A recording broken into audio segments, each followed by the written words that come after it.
craziest detail in the Bible, and it literally makes me think that this must have been from God. There is no way this is man-made, just because the detail is so perfect, and I'm still in shock from it. I'm gonna explain it to you guys. This detail is found in Genesis chapter 5 in the genealogy. And if you've ever read the Bible, you've seen a genealogy before. It's basically just a family tree written down. So it says this guy was the father of this guy was the father of this guy, and so on. It's just a giant family tree with all the names all in order, and you see them everywhere in the Bible. It's really nothing special. So in this genealogy, it starts off with Seth.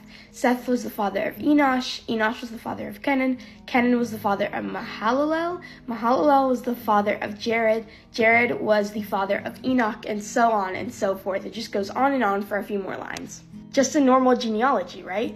But basically each name has a meaning in Hebrew. So the name Noah means rest. It literally translates to that.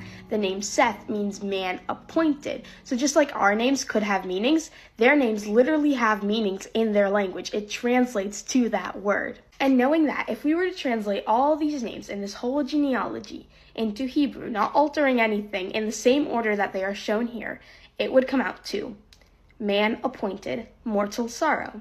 The blessed God must come down teaching. His death shall bring the despairing rest.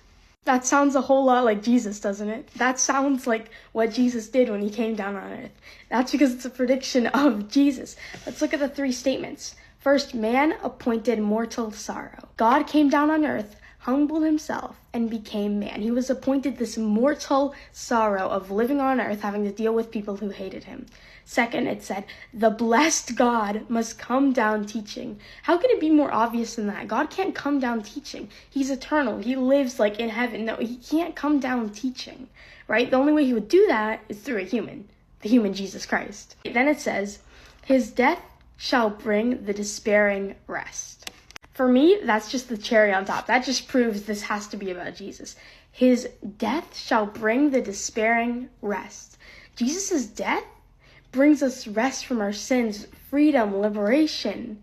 We are now pardoned for all our sins because he bared the weight of them. And the crazy thing is that you can't even alter it. You can't even say, well, it might not be about Jesus. It has to be about Jesus. Because here we're referring to God. It says God must come down teaching, and his death shall bring the despairing rest. Well, how can God die? God is eternal. He can't die unless he takes on a human form and comes to earth, which is exactly what this says he does. So this says that God is going to come down teaching, he's going to die, and his death will bring us despairing rest. Who does that sound like? That sounds like Jesus. But here's the thing. This is Genesis chapter 5.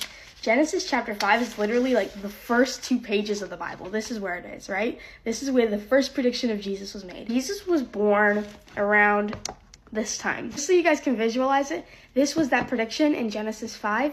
This is about the time where Jesus came around. This much time in between that. There's no way. There is no way. This has to be from God. There is no way a human could have come up with this. You might say, yeah, maybe a man wrote it. Maybe he knew. Nobody knew that Jesus was going to come in the age of Genesis. Genesis is the first book in the Bible.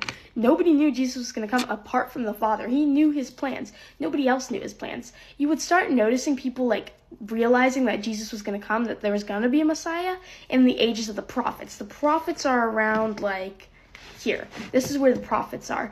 That's when people started getting visions about Jesus and noticing there was going to be a Messiah. And if you try to say this is all man-made, it's all a fluke, this was written in 1440 BC, before Christ. 1400 years before Jesus Christ was born.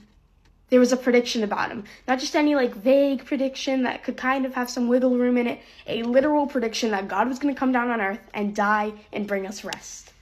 This can't be written by a man.